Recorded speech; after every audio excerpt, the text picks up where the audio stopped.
A great book cover makes or breaks the book. I want to talk with you about book covers here now in this chapter. A lot of people focus on quantity when they publish their Amazon KDP low content books, but that could actually be a problem because what you're pretty much doing is you are creating more of what already does not sell. And if you create a KDP book cover, you got to make sure that the quality of the cover is high, because at the end of the process or in the next couple of years, there will always be other sellers that try or will be better than you are. And if you already right now set the bar very, very low and you say, well, I'm just going to focus on quantity, I'm not going to focus on quality, then you will actually have a problem very soon, because you will always publish more books, but they're not going to sell, or if they sell, they will only sell for a very short period of time.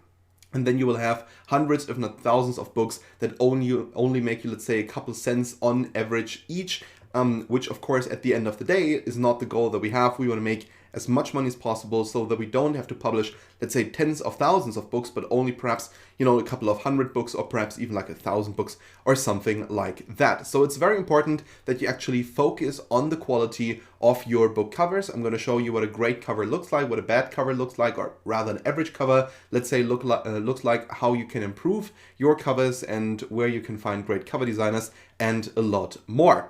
All right, let's get started with this chapter.